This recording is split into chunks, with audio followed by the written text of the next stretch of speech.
Bonjour, bon après-midi, bonsoir. Vous êtes à Rendez-vous au sommet. C'est votre rendez-vous où on se rassemble, la seule émission à Montréal où on se rassemble avec des professionnels, des gens de la communauté, des gens de notre race pour en apprendre plus, pour être plus cultivés, mieux éduqués, avancer, quoi, avancer. Et vous savez, vous êtes avec Déa et je suis accompagnée de Monsieur le Gentleman. Bonsoir Dia, bonsoir tout le monde. C'est un Bonsoir. plaisir d'être avec vous. C'est un plaisir de savoir que vous avez passé une semaine agréable et merci aussi pour vos messages, vos commentaires. Merci de vos conseils également. On est très content de partager cet espace avec vous. Comme on le dit, c'est une émission qui a pour objectif de promouvoir tout ce qui est haïtien, Mhm. les activités de notre communauté parce que c'est important. On est là longtemps mais on doit continuer à faire ce lobby pour nous positionner beaucoup plus. C'est important justement de vendre tout ce qu'on a comme acquis. Et c'est ce qui fait aujourd'hui, on a la cuisine haïtienne qui est une référence mondiale, on peut le Mhm. dire. On aime Mhm. notre cuisine partout, on apprécie la cuisine haïtienne, mais on n'arrive pas à se positionner. Aujourd'hui, à cette émission, on va faire un zoom sur notre cuisine. Il faut rappeler que la semaine dernière, ça a été la journée de la cuisine haïtienne à Montréal. Il y avait beaucoup de monde, beaucoup de plats, beaucoup de... Mhm. C'est un événement, c'était vraiment un événement réussi. Donc, c'est ce qui fait que on doit continuer dans cette lancée pour euh, parler de notre cuisine. On a invité un chef, un monsieur qui a plusieurs touches à son piano, comme j'aime le dire. Gaspard est connu comme journaliste, c'est aussi un gars d'événements. Il a organisé beaucoup d'événements. On se rappelle encore de Miss Anaïs, on se rappelle, il a participé à Miss Vidéomax. Il avait la franchise de Mystère, hein, Yes, sir. Gaspard. Yeah, exact. Il a étudié filmmaking, il a une maîtrise en journalisme, il a été à la faculté des sciences humaines pour avoir un baccalauréat en communication sociale. Donc, c'est un gars, il est aussi entrepreneur, ce qui est le plus important à mon avis, parce que c'est un gars qui crée de la richesse.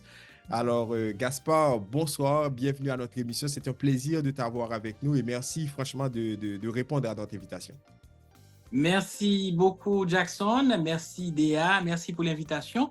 C'est un plaisir de participer, d'être à cet espace haïtien à Montréal, au Canada. Mhm. Et donc, j'espère qu'on va passer un très bon moment au sommet.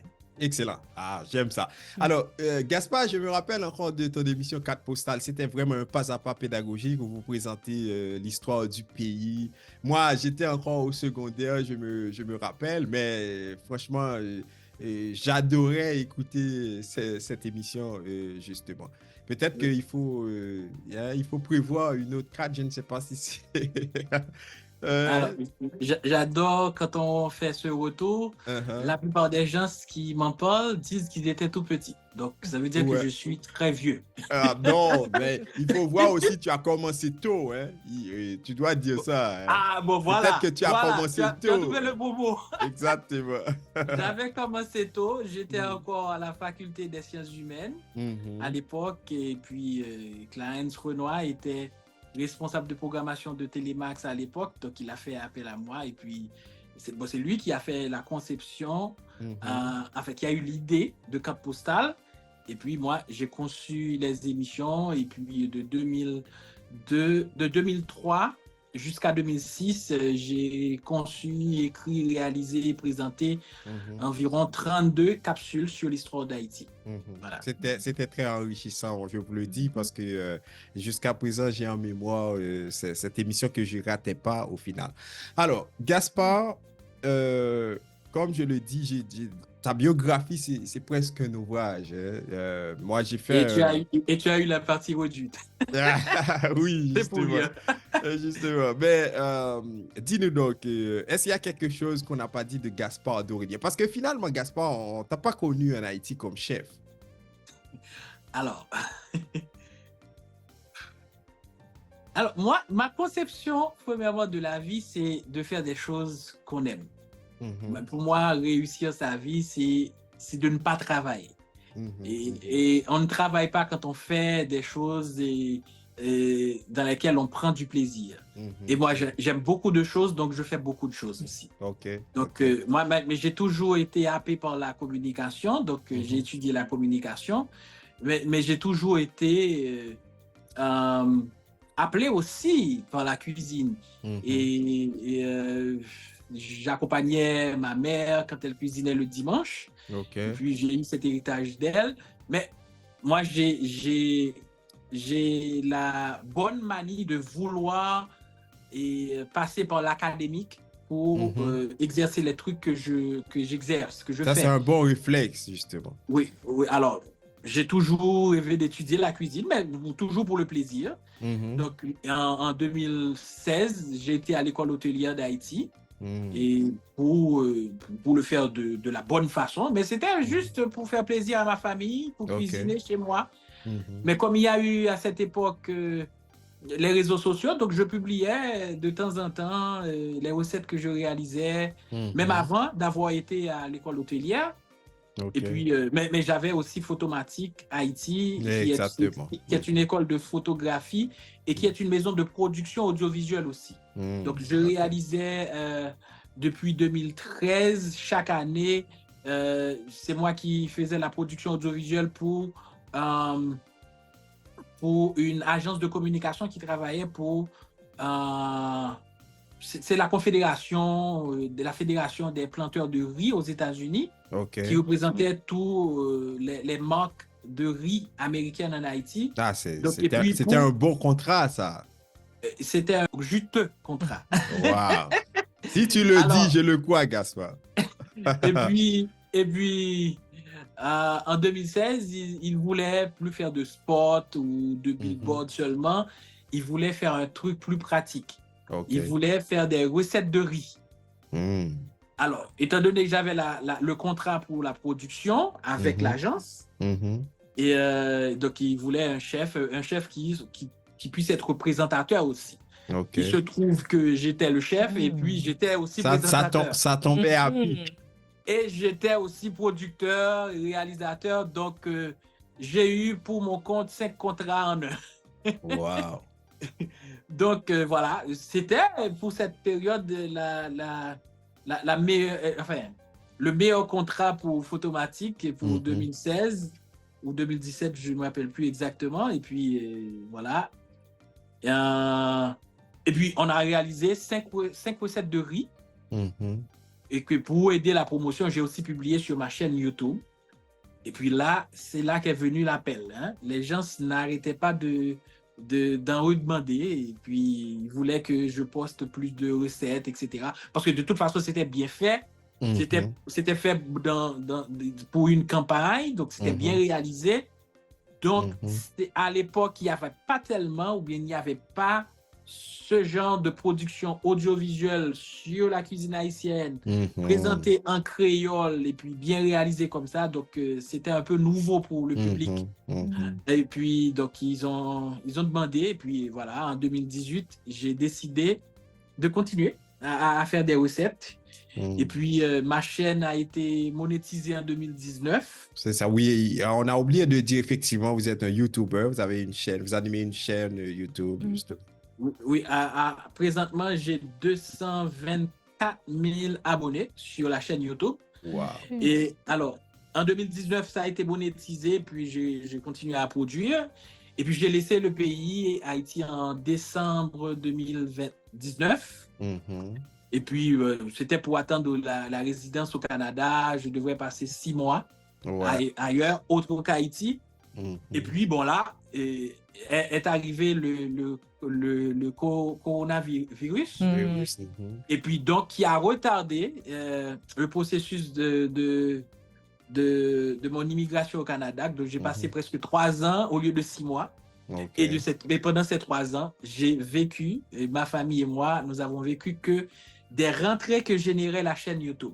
Wow. Et c'était meilleur que ce que je générais Photomatique à l'époque en Haïti, quand j'étais en Haïti, pour vous dire que la cuisine, je lui suis très reconnaissant. Tout est opportunité, c'est ce qu'on dit, souvent, Gaspard. Gaspard, la cuisine haïtienne, c'est une richesse, OK? Ben, il faut dire que ça fait partie d'une patrimoine culturel très riche parce que vous savez que côté culturel, notre pays est très, très, très riche, OK?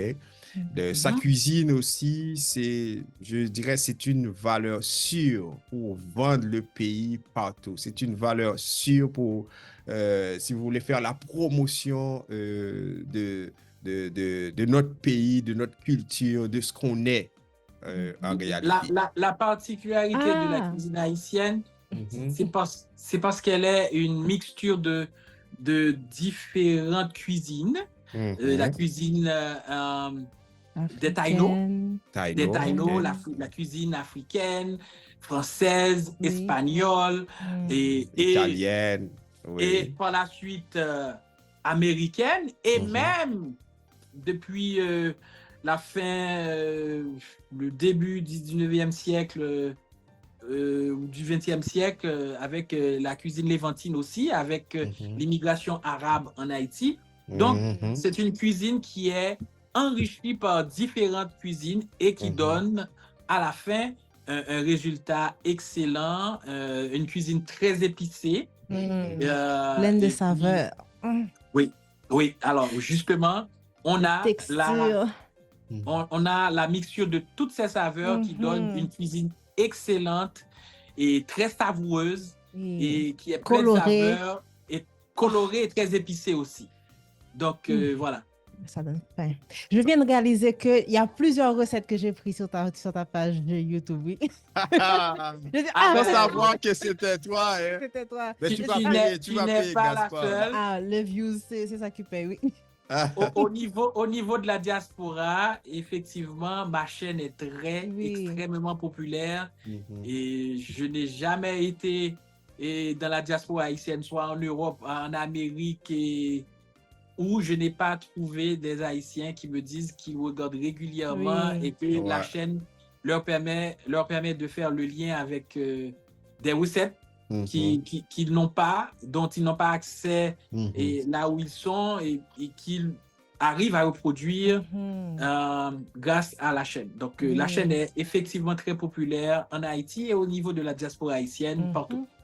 OK, mais Gaspard, un chef, bon, moi je ne suis pas chef, mais je vais essayer de mieux Alors, comprendre. Mhm. une petite rectification, je me Mhm. suis autoproclamé chef, hein. OK, C'est vrai que j'ai suivi la formation, OK. mais pour devenir chef, Mhm. effectivement, il y a un parcours pratique aussi qu'il faut faire. C'est quoi ce Mhm. parcours, en fait? Un parcours pratique dans un restaurant, OK. responsable de cuisine dans le restaurant d'un hôtel ou d'un restaurant tout court, et OK. puis avoir été éprouvé par des clients, etc. Donc, Mhm. voilà. Mhm. Mais moi, je n'ai jamais travaillé une seule fois dans un restaurant. C'est vrai que j'ai OK. participé à des événements culinaires. Mhm. C'est vrai que j'ai cuisiné pour de grandes personnalités en privé. Mhm. J'ai cuisiné dans des événements. J'ai fait Donc, de la quelque part, cuisine ta pour des cuisine a amis. un écho. C'est ça. Quelque part, oui, oui, oui, ça a un certain écho, mais le parcours classique de chef, je ne l'ai pas suivi et puis personne ne m'a appelé chef, m'a nommé chef quelque part, hein. Donc, l'idée du chef Gaspard, c'est une autoproclamation. Ben voilà pourquoi on va investir dans le restaurant pour que tu sois un Mhm. véritable chef, Gaspard. Certainement, c'est un projet que je nourris depuis 2020 et Mhm. je m'étais dit quand je serai au Canada, c'est un projet que je dois absolument réaliser et Mhm. j'y travaille présentement. Excellent. Alors, Déa, juste une minute. Gaspard, je voudrais me mettre dans la peau d'un chef. Regarde, comme chef, moi je te nomme chef, justement. Euh,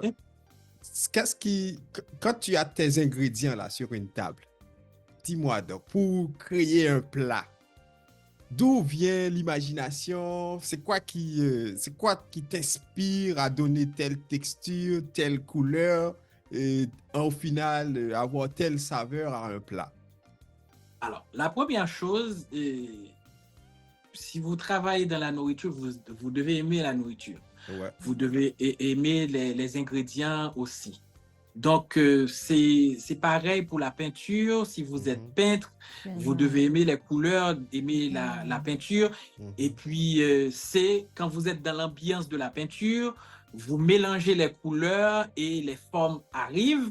Si vous n'êtes pas dans le naturaliste et puis dans le réaliste, donc vous improvisez, les couleurs vous inspirent, les formes, votre vécu vous inspire aussi pour créer des formes et accoucher des tableaux extraordinaires et qui feront plaisir aux yeux et qui toucheront l'âme aussi, si vous voulez. Eh bien, il en est de même pour quelqu'un qui est dans la cuisine. Et, il aime, il adore les ingrédients, il connaît les goûts, il connaît les résultats de tel mélange. Il peut aussi réfléchir à créer de nouvelles saveurs, à créer de nouvelles textures et aussi à présenter, parce que quelque part, la cuisine, c'est pas quelque part, la cuisine est aussi un art, et là, se situe surtout dans la présentation, dans le dressage. Et je ne sais pas si vous avez l'habitude de voir sur Internet certains dressages dans des compétitions de cuisine. Ouais, MasterChef, par exemple, qui est très populaire. Oui. C'est de vrais tableaux, c'est de véritables tableaux, c'est de véritables œuvres d'art. Donc, pour un chef, il ne procède pas différemment des autres artistes. Maintenant, il y a deux choses aussi. Pour un chef, des fois, il reproduit des recettes de cuisine, donc il connaît la démarche, il réalise, il fait les mélanges, il ajoute les ingrédients quand il faut, il y a un temps de cuisson, etc. Par exemple, si je fais le riz Djon que nous connaissons, que nous adorons en Haïti, qui est un plat emblématique d'Haïti aussi, je connais tout le processus, je ne crée rien du tout. C'est ça. Donc, je sais quel dosage de sel, d'ingrédients à mettre pour avoir le goût qu'il faut. Je connais les ingrédients aussi. Donc là, je ne crée pratiquement rien. Peut-être dans la présentation, je peux faire quelque chose. Mais pour ma part aussi, il m'arrive de créer des plats. Donc, j'ai déjà créé des plats. Donc, par exemple, il y a une fois, je me rappelle, c'était en 2021, je dormais et je rêvais de créer un plat de crevettes avec le fruit de la passion. Ouais. Je l'ai mariné. J'ai mariné la crevette. Ça, c'est très aphrodisiaque, Gaspard. Et justement, j'ai fait la combinaison, j'ai fait l'accompagnement de maïs moulu que vous connaissez.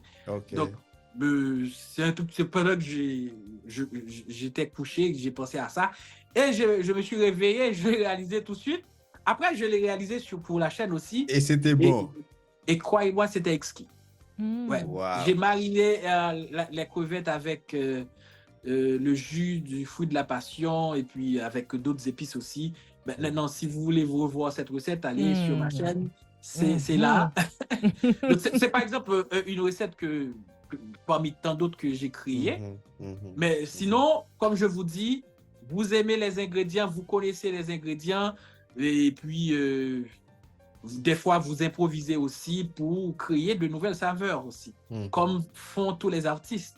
Soit le musicien, soit le peintre, ils explorent, ils expérimentent et puis des fois, ça donne des résultats extraordinaires. Oui.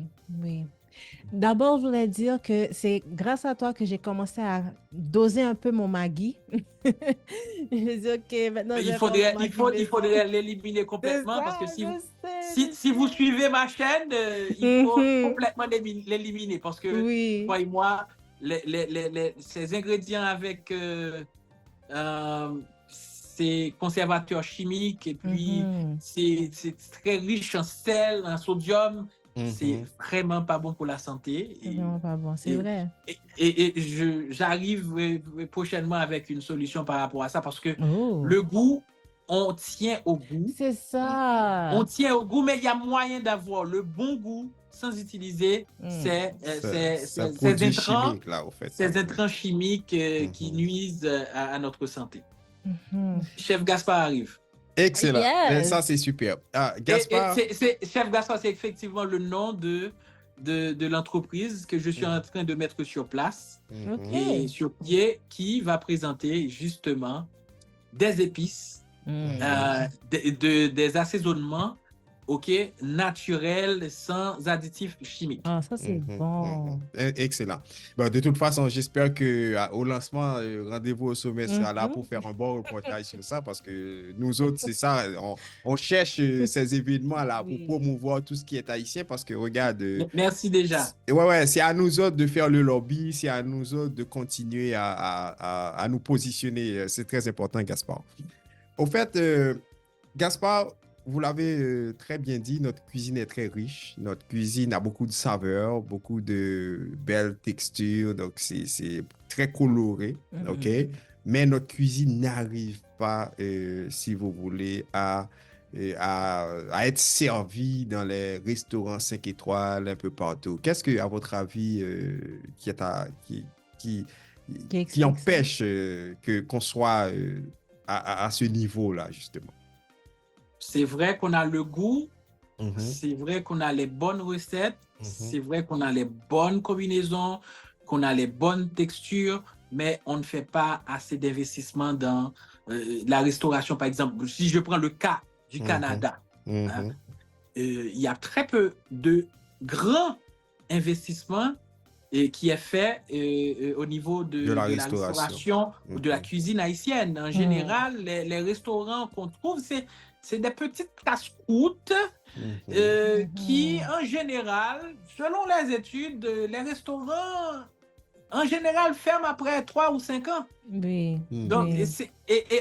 en général, par exemple, la banque n'investit pas en général dans la restauration, à moins que vous ayez un plan d'affaires extraordinaire et que vous apportez du nouveau Mhm. et un plus-value, quelque chose de nouveau qui va faire la différence. Mais sinon, même la banque n'investit pas. Donc, en général, nos investisseurs dans la restauration haïtienne font de petits investissements Mhm. et donc ne respectent pas toujours toutes les normes pour attirer la grande clientèle, la clientèle qui est à la recherche d'une cuisine gastronomique, qui est à la recherche, qui cherche aussi une aventure quand ils viennent manger. Et même le Mhm. confort, même le confort. Le confort et l'expérience, parce que manger aussi, manger dans un restaurant, c'est une expérience qui Mhm. entraîne beaucoup d'autres éléments autres que la nourriture. Il y a le C'est ça. cadre, il y a le cadre aussi, il y a aussi la présentation.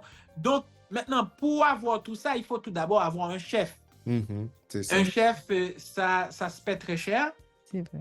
Donc, les petits restaurants ne peuvent pas se payer avec le peu de moyens qu'ils ont. Nos investisseurs haïtiens ici, ils ne peuvent pas se payer un vrai chef pour travailler et puis pour donner le résultat que les fins gourmets recherchent. Et puis, ils n'ont pas les moyens d'investir dans un beau local, un grand local avec toutes les normes, avec le décor qu'il faut. La ventilation aussi, ça c'est un autre aspect. Parce que des fois, on va dans un restaurant, quand on sort, il y a l'odeur qui reste sur les habits. Voilà. Donc, il y a tout ça qu'il faut pour instaurer, pour imposer notre cuisine. Et présentement, on n'en est pas là. Donc, c'est pourquoi c'est juste une question d'investissement, mais la richesse est là, mais elle n'est pas exploitée assez parce qu'il manque des investissements conséquents dans la cuisine haïtienne, enfin, dans la restauration haïtienne ici. Par exemple, je prends le cas du Canada que j'explore présentement. Donc, voilà. Ok. Bon, Jackson a demandé pourquoi peut-être on n'arrive pas à s'imposer. Moi, j'ai une petite idée. Parce que je pense qu'on ne change pas une formule gagnante. Une des choses que j'aime avec la nourriture haïtienne, personnellement, c'est les bacs fritailles. J'aime les bacs fritailles. Et puis, on reproduit ça dans les petits restaurants qu'on a. Et non, mais ce sera difficile de vendre ça dans la quand rue. on le reproduit comme on le faisait en Haïti. Oui. Et c'est misérable. c'est pas standardisé. C'est pas standardisé. Si c'est dans un building, dans un restaurant, c'est sûr que ce ne sera pas standardisé. Mais une chaîne de casse-croûte qui seraient comme des gens qui vendent sur des vélos, des gens qui vendent pendant l'été. C'est sûr que ça demande une autre Je connais gestion. un ami qui m'avait contacté pour un projet pareil, Ah, mais ah, il a abandonné. Bon, il a abandonné. non, c'est possible, mais je Non, peux il voir a l'attrait. abandonné mais sinon, c'était un très beau projet. Et Mhm, ce serait Et puis, ça c'était un fonctionne projet plus avec la pareil. mentalité haïtienne. Mhm. Mais l'autre aspect, Gaspard, vous dites qu'il n'y a pas assez d'investissement pour, si vous voulez, Il n'y propulser a la... pas d'investissement Mhm. conséquent. Hein? C'est ça, il n'y en a pas, oui, c'est exactement. Mais par rapport à cette richesse-là, parce que on aurait pu aussi avoir des investisseurs venant d'autres communautés, d'autres nationalités, parce que dites-vous que la cuisine est riche. C'est comme une mine d'or.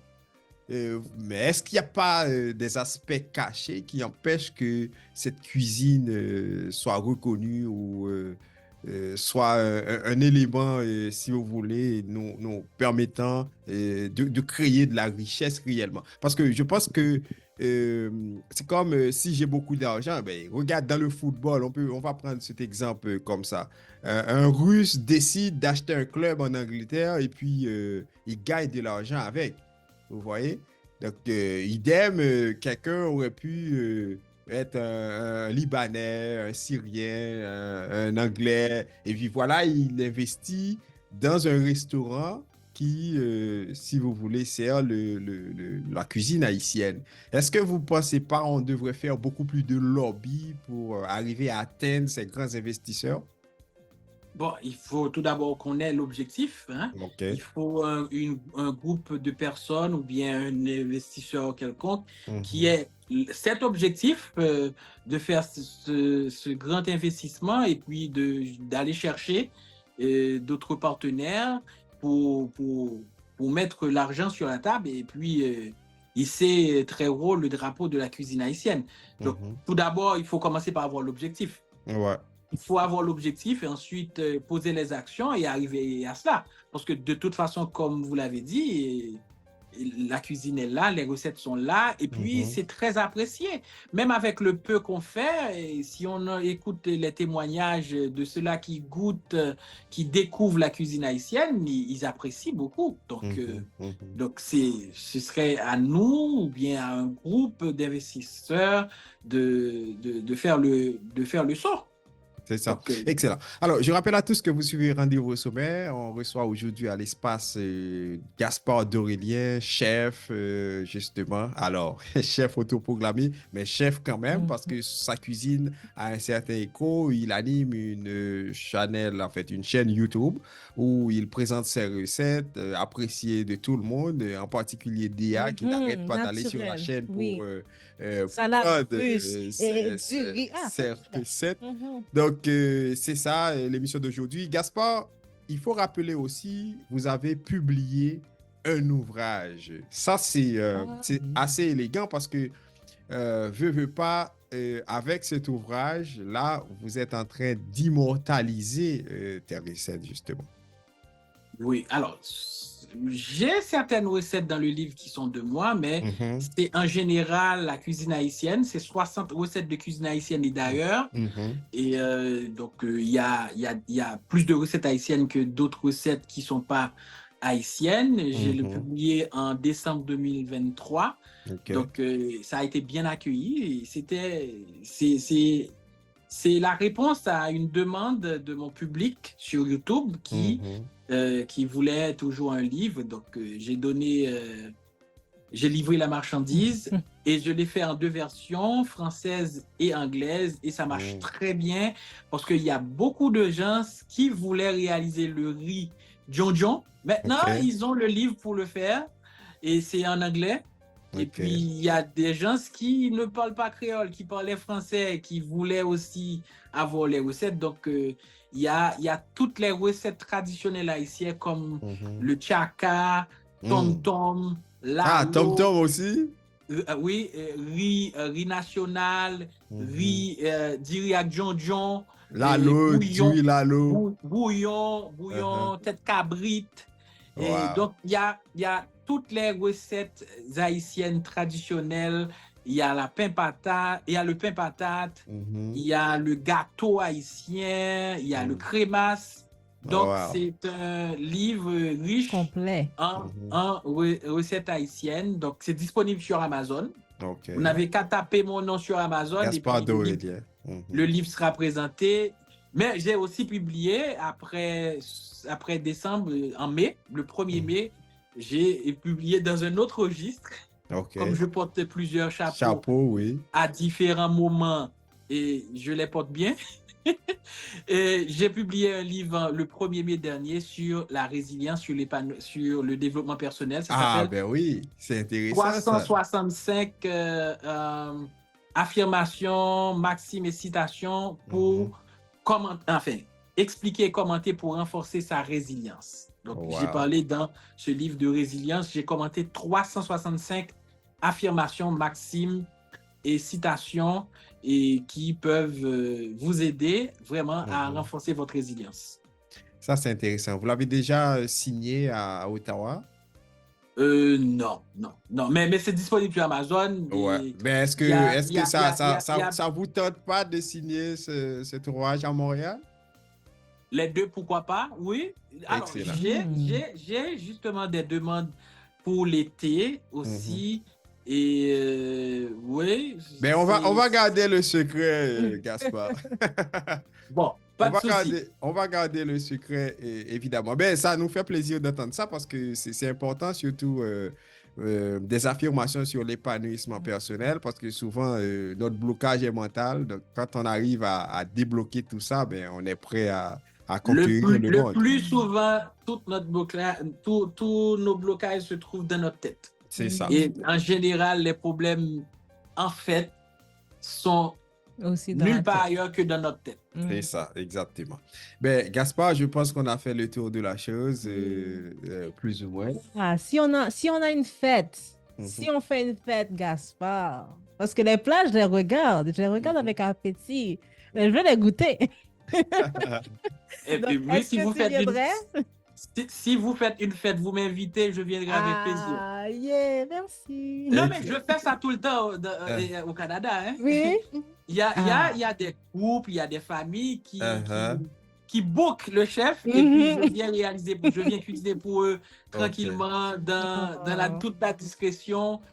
Et puis, il y a des gens pour des fêtes aussi, je viens cuisiner pour eux. Donc, nice. Donc, il y a beaucoup de gens qui ont déjà goûté la sauce de mes droits ici au Canada. La sauce de quoi? Ah, la sauce de tes droits? Oui. C'est pas parler. J'adore ça. Donc, Gaspard, c'est quelqu'un qui a ses 10 doigts.